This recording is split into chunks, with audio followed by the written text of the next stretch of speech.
Well, the annual Seattle Pride Parade is still more than 3 months away, but we now know this year's theme and grand marshals. During a social mixer over the weekend, we learned Washington Congresswoman Emily Randall, who represents our state's 6th congressional district, and Cheer Seattle will serve as this year's grand marshals.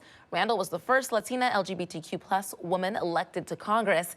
Steve is down in the ARC Lounge right now with Patti Hearn, the executive director of Seattle Pride, and Sharon, the vice president of Cheer Seattle. Steve? Welcome to you both. It's so nice to have you on the show this morning. Thanks. And I know that the big announcement was made last night during an event, and you were saying it went really well. Yeah, it went really well. It was really fun to have Cheer Seattle there. Yeah, so talk about, I know the theme that was announced is louder, and I have to think that part of the reason that was chosen was because of some of the movements that have been made around the country in recent weeks. How did you guys come up with louder, and talk about the importance of that term? Yeah, I mean, you're absolutely right. It's about all the things that have been happening in legislation, in hateful rhetoric. It really feels like an important time to stand up, speak up, get loud. Yeah. So it's a theme, and it's also a call to action. Yeah, and I know that obviously we're going to chat with you in just a second, but Cheer Seattle and obviously the Congresswoman were chosen as the Grand Marshals for the parade this year. How did their names get chosen?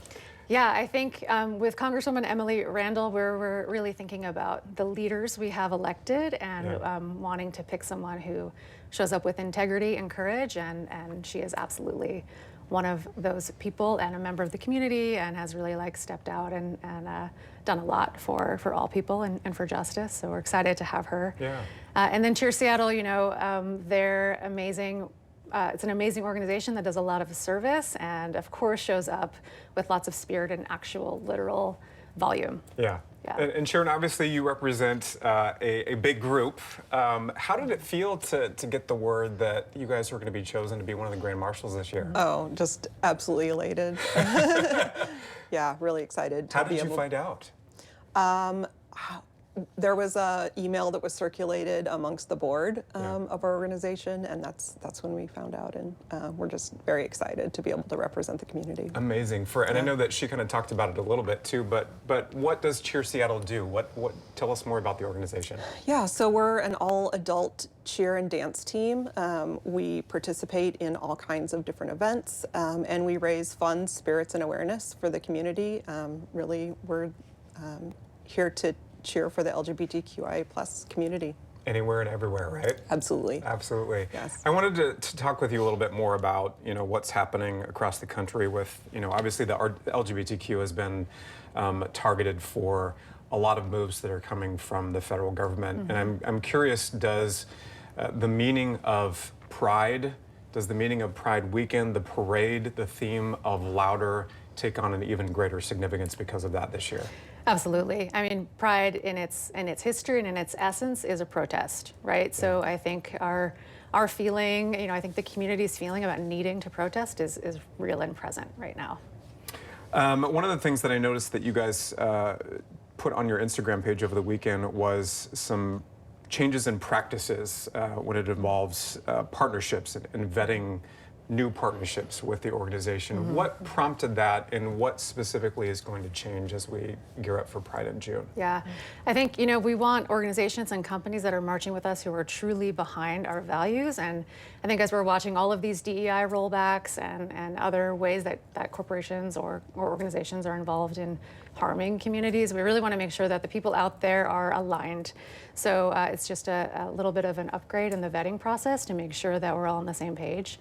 And, you know, and if we're not, that gives us an opportunity to have conversations and to help people evolve in their thinking. Just some really important conversations. I know a lot of people out in the community, when they hear of the term Pride Weekend, they always think it's just the last weekend of June, which is kind of the culmination of it, right? But there's a lot of other stuff that goes on throughout the month. And are you guys planning anything new? What can we expect for June? Yeah, well, it's the month and the whole year, Yeah. right? But we do have another event at the first Saturday in June. We have Pride in the Park, which is a super fun event. Cheer Seattle's often at that as well.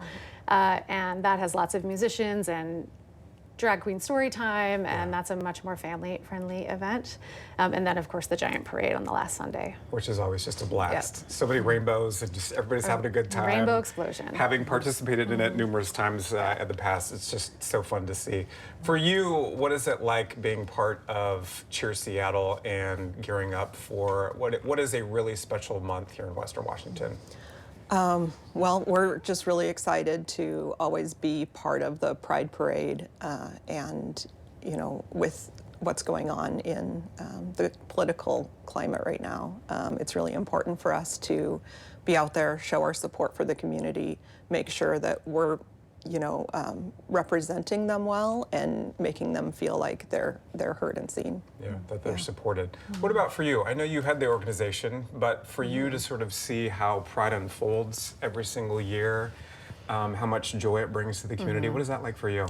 The joy is the key, I think, right? Like joy is resistance in some ways, and I think that for every moment that things are hard and we're working, really focusing on celebration and just being who we are is really what it's all about. That's what it's all about. A joy to have you both in this morning. Thank you so much. Thank you. And I know it's early, but happy Pride. Thanks. You too. Happy Pride to you too, Tyra. Steve, I was just going to say happy Pride, but I'm like, wait, oh my goodness. But if anything, this is getting me ready for summer and celebrating Pride. That's right. Thank you. You bet. If you'd like to learn more about Seattle Pride, just use your cell phone's camera to scan that QR code in the corner of your screen. That link's going to pop up, and it'll take you directly to KOMOnews.com/hotlinks. From there, you'll find a link to their website. Very cool.